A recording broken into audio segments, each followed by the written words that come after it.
નમસ્કાર મિત્રો, આજે આપણે ભારતના એક એવા મહાન વ્યક્તિત્વ વિશે વાત કરવા જઈ રહ્યા છીએ જેમણે પોતાના જ્ઞાન, સંઘર્ષ, હિંમત અને અદમ્ય આત્મવિશ્વાસ દ્વારા માત્ર પોતાનું જીવન નહીં પરંતુ કરોડો લોકોનું ભવિષ્ય બદલી નાખ્યું. હું વાત કરી રહી છું B.R. આંબેડકર વિશે, જેમને આપણે પ્રેમ અને સન્માનની સાથે ડૉક્ટર બાબા સાહેબ આંબેડકર તરીકે ઓળખીએ છીએ. તેમનું જીવન માત્ર એક વ્યક્તિની સફળતાની કહાની નથી, પરંતુ અન્યાય સામે લડવાની, શિક્ષણ દ્વારા પરિવર્તન લાવવાની અને સમાનતાવાળું સમાજ બનાવવાની પ્રેરણાદાયક યાત્રા છે. ડૉક્ટર બાબા સાહેબ આંબેડકરનો જન્મ 14 એપ્રિલ 1891ના રોજ થયો હતો. તેઓ એક દલિત પરિવારમાં જન્મ્યા હતા અને તે સમયના સમાજમાં અસ્પૃશ્યતા અને જાતિવાદ ખૂબ જ ઊંડે સુધી ફેલાયેલો હતો.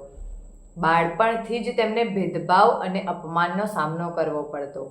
શાળામાં તેમને બીજા બાળકો સાથે બેસવા દેવામાં આવતા નહોતા. પાણી પીવા માટે પણ કોઈ બીજાની મદદ લેવી પડતી. આ બધું એક નાના બાળક માટે ખૂબ દુઃખદાયક હતું. પરંતુ આ મુશ્કેલીઓ તેમને નબળા બનાવ્યા નહીં, પરંતુ અંદરથી વધુ મજબૂત બનાવ્યા. બાબા સાહેબ આંબેડકર બાળપણથી જ ખૂબ બુદ્ધિશાળી અને અભ્યાસપ્રેમી હતા. તેઓ માનતા કે શિક્ષણ માણસને સાચી સ્વતંત્રતા અપાઈ શકે છે.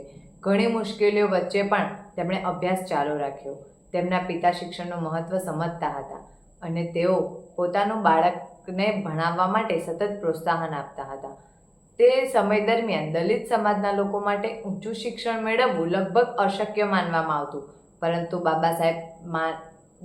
ડૉક્ટર બાબા સાહેબ આંબેડકરે આ માન્યતાને ખોટી સાબિત કરી.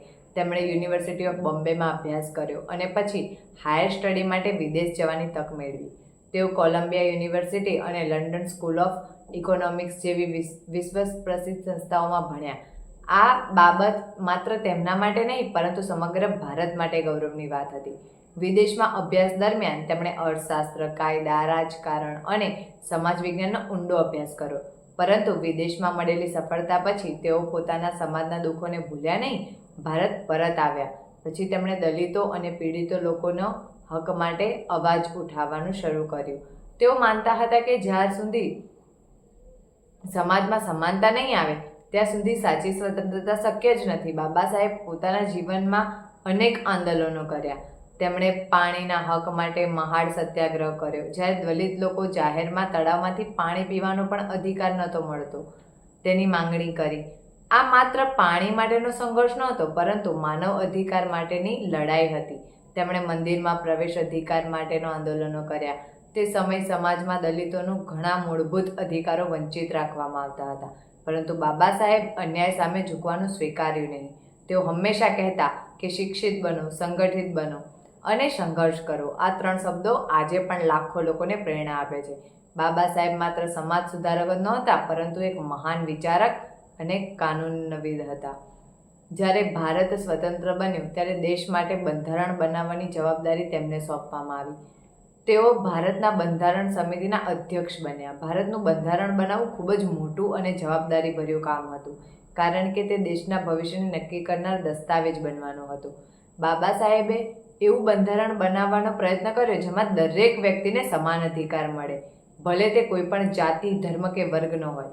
તેમણે બંધારણમાં સ્વતંત્રતા, સમાનતા અને બંધાત્વનો વિચાર ખૂબ મજબૂતથી મૂક્યો.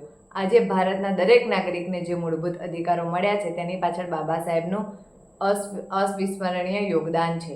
તેમણે મહિલાઓના અધિકારો માટે પણ ખૂબ કામ કર્યું. તેઓ માનતા હતા કે સમાજ ત્યારે જ આગળ વધી શકે જ્યારે મહિલાઓને પણ સમાન તક મળે. બાબા સાહેબ જીવનભર અન્યાય, ભેદભાવ અને અંધશ્રદ્ધા સામે લડત આપી, પરંતુ તેમના માર્ગ સહેલો નહોતો. તેમણે ઘણી ટીકા, વિરોધ અને મુશ્કેલીઓનો સામનો કરવો પડ્યો, છતાં પણ તેમણે હિંમત ન હારી. તેમનું જીવન આપણને શીખવે છે કે પરિસ્થિતિ કેટલી મુશ્કેલ કેમ ન હોય, જો માણસ પાસે જ્ઞાન, હિંમત અને આત્મવિશ્વાસ હોય તો તે દુનિયા બદલી શકે છે. બાબા સાહેબ શિક્ષણને સૌથી મોટી શક્તિ માનતા હતા. તેઓ કહેતા કે જ્ઞાન માણસના જીવનનું હથિયાર છે. આજના યુવાનો માટે તેમનું જીવન ખૂબ મોટું પ્રેરણા સ્ત્રોત છે. આજના સમયમાં પણ ઘણા લોકો ફેલિયર, પોવર્ટી, સ્ટ્રેસ જેવી સમસ્યાઓનો સામનો કરે છે, પરંતુ બાબા સાહેબનું જીવન બતાવે છે કે મુશ્કેલીઓનો અંત નથી. જો માણસ સતત શીખતો રહે અને પોતાના હક માટે ઊભો રહે તો પરિવર્તન શક્ય છે. બાબા સાહેબ માત્ર એક વ્યક્તિ નહોતા, પરંતુ એક વિચારધારા હતા. તેઓ એવા ભારતનું સ્વપ્ન જોતા હતા જ્યાં દરેક માણસને સમાન સન્માન મળે. આજે પણ લાખો લોકો તેમના વિચારોથી પ્રેરણા લે છે. 6 ડિસેમ્બર 1956ના રોજ તેમનું અવસાન થયું, પરંતુ તેમના વિચારો આજે પણ જીવંત છે. તેઓ માત્ર દલિત સમાજના નેતા નહોતા, પરંતુ સમગ્ર ભારત માટે સમાનતા અને ન્યાયના પ્રતીક હતા. અંતમાં એટલું જ કહીશ કે BR આંબેડકરનું જીવન આપણને શીખવે છે કે શિક્ષણ, આત્મવિશ્વાસ અને સંઘર્ષ દ્વારા માણસ પોતાની સાથે સાથે સમગ્ર સમાજનું પણ ભવિષ્ય બદલી શકે છે. તેમનું જીવન માત્ર હિસ્ટ્રીનો ભાગ નથી, પરંતુ આજના જનરેશન માટે માર્ગદર્શન છે. ધન્યવાદ.